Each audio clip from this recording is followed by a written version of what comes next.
Hello guys, welcome to Deepak Parekh Clips. Thank you for clicking on this video. This is one particular clip from the main episode, the link to which is in the description. Please click on it to watch the full video. And meanwhile you're here, enjoy this clip. मेरे को इस पे आना है कि is there no respite for men in law? बहुत कम है जो मेन स्पेसिफिक लॉ तो कोई नहीं है कि जो सिर्फ लड़कों को मानता है कि ये विक्टिम है। हर बार मर्द ही फंस जाता है लॉ के केस में? हर बार नहीं, 99.99% मर्द जो है वो विक्टिम नहीं माना जाता, वो सिर्फ अक्यूज्ड माना जाता है। तो इसलिए उसके अगेंस्ट जेल के प्रोविज़न है। क्यों? जहाँ मेल फीमेल की बात आता है हाँ। में क्यों? क्योंकि आपके और मेरे जैसे महानुभाव नेताओं ने ये कानून बना दिए जो खुद मेल हैं और उन्होंने इम्प्लीमेंट कर दिए, प्रेसिडेंट ने साइन कर दिए। अब कानून है, कोर्ट को भी फॉलो करना है, पुलिस को भी फॉलो करना है। इसका मिसयूज़ क्या हो रहा है? इसका मिसयूज़ क्या नहीं हो रहा है? मिसयूज़ ही मिसयूज़ है। इसका यूज़ क्या है? यूज़ तो बहुत कम है। आप इनफैक्ट बताओ, कोई केस को लेकर रिलेट करो आप कुछ, ताकि जनता समझ पाए, मैं भी समझ पाऊँ।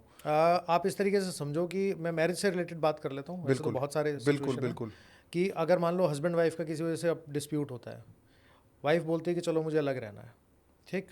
अब उसको ये पता है कि मुझे एलिमनी और मेंटेनेंस मिलेगी, लेकिन अब उसको ये भी पता है कि अगर मैं कॉमन एलिगेशन लगाऊंगी तो जेल नहीं होगी किसी को।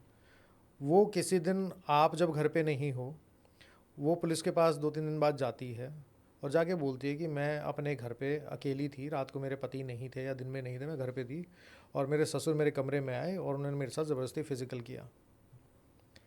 अब उसके लिए 3-4 दिन निकल गए तो मेडिकल एविडेंस नहीं मिलेगा किसी भी तरह का कि भाई फिजिकल हुआ था कि नहीं हुआ था, पता ही नहीं है। दूसरा, कमरे में आप घर में साथ में थे तो मोबाइल टावर लोकेशन मैच हो जाएगी। तीसरा, उसकी एलिगेशन है तो उस एलिगेशन पे एफआईआर हो जाएगी और ससुर साहब को जेल हो सकती है। तो आप अपनी इज्जत बचाओगे कि अपना पैसा बचाओगे? Question is this. और पुलिस मान के चलेगी कि क्राइम अगेंस्ट वुमेन है और इसने आगे ये एलिगेशन लगाई तो एफआईआर करनी ही करनी है। और अगर ये मिनिमम 7 साल की जेल है इसके अंदर, अगर प्रूव हो जाता है तो।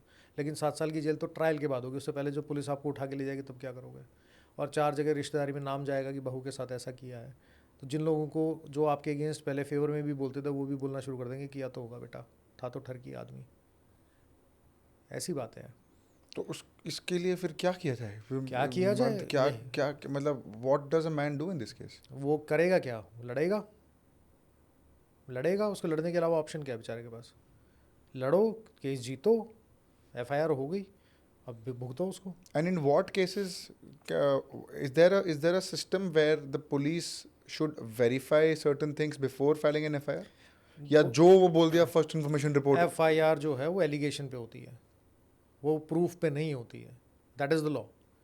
आपने एलिगेशन लगाई, वो इंक्वायरी कर सकता है कि हाँ ये सच हो सकता है कि झूठ हो सकता है। लेकिन ये क्राइम अगेंस्ट वुमेन की जब बात आती है तो उसमें कोई लिमिटेशन पीरियड नहीं है। मैंने ऐसे केसेस भी देखे हैं जहाँ बहुओं ने ये बोला कि 2 साल पहले मेरे जो ससुर हैं, मैं किचन में खड़ी थी, आगे मेरी कमर में हाथ डाल दिया।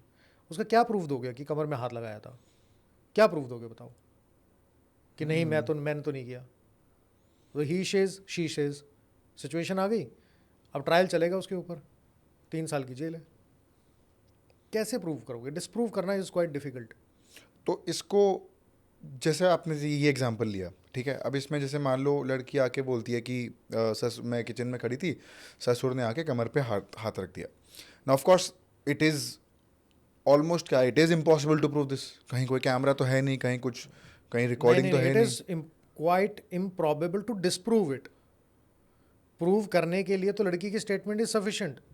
वही मैं जानना चाह रहा हूँ कि ये sufficient, that statement is sufficient. Yes. Supreme Court says in many cases कि अगर लड़की की स्टेटमेंट ट्रस्टवर्दी है, it is more than sufficient apart from without any medical और any other evidence to convict that person. सिर्फ statement sufficient है, उसके लिए कुछ नहीं करना आपको। आपके कौन सा उंगलियों के निशान कमर पे आते हैं किसी के? हाथ लगा के देख लो, नहीं निकलेंगे। तो how would you prove disprove that? Disprove करना बहुत मुश्किल है। And this is the extent. और बहुत एक्सटेंट तो ऐसे भी होते हैं कि जिसमें लड़की जो है, कई बार मैंने देखा है कि वो अपने जेठ के साथ जो बहू है उसका कोई रिलेशन बन जाता है, या ससुर के साथ भी हो जाता है कई बार। और फिज़िकल रिलेशन होने के बाद वो अगले दिन पुलिस स्टेशन जाके बोलती है कि इसने मेरे साथ ज़बरदस्ती की थी। अब मेडिकल का प्रूफ भी आ गया, वो बोलती है मेरा कंसेंट नहीं था, ज़बरदस्ती किया इसने। तब क्या करोगे? क्या have है seen cases. what does the man do here? लड़ेगा, कैसे? लड़ेगा, लीगली लड़ेगा, केस को लड़ेगा, क्रॉस एग्जामिनेशन होगा, बाकी जो चीज़ें हैं वो आएंगी। बट कितना रिस्पाइट है फॉर मैन? कम है, बहुत कम है, बहुत कम है। तो लड़ाइयाँ लंबी चलेगी फिर? लड़ाइयाँ लंबी चलती हैं, कौन सी लड़ाई छोटी होती है? लड़ाइयाँ लंबी ही चलती हैं। हमारे यहाँ केस ऐसा थोड़ा ना कि आज केस हो गया 6 महीने में ख़त्म हो जाएगा। It takes years and years, it takes a toll. तो जिंदगी बर्बाद हो जाती है इन दिस केस? बिल्कुल हो जाती है, ज़िंदगी बर्बाद हो जाती है, घर परिवार बर्बाद हो जाते हैं। ऐसे भी लोग हैं जिनके घर बिक जाते हैं ऐसे फॉल्स एलिगेशन में। प्रॉब्लम, सबसे बड़ी प्रॉब्लम ये नहीं है, प्रॉब्लम ये है कि झूठे एलिगेशन लगने की वजह से जो FIR होती है, उसकी वजह से जो जेन्युइन केसेस हैं वो अपनी इंपॉर्टेंस लूज़ कर जाते हैं। ऐसा तो बहुत सारी ऐसी लेडीज़ हैं जिनके साथ सच में गलत होता है यार। जब वो कोर्ट में जाती हैं, वो पुलिस स्टेशन में जाती हैं, तो क्योंकि फॉल्स केसेस ज़्यादा हैं तो वो भी उसको भी शक के नज़र से देखते हैं, उसको भी धमकाते हैं। जो एक्चुअल विक्टिम है उनको तो उतना जस्टिस मिल ही नहीं पाता, just because in false cases इतने बढ़ गए हैं। Hello guys, thank you so much for watching the video. If you liked it, please like, share, subscribe, share it around on your WhatsApp, on your Instagram, Tinder, Bumble, every single where, because we need that traction. But thank you so much for watching the video, and you will come across every new clip every single day. So don't forget to subscribe, and I'll see you guys around. Thank you. Cheers.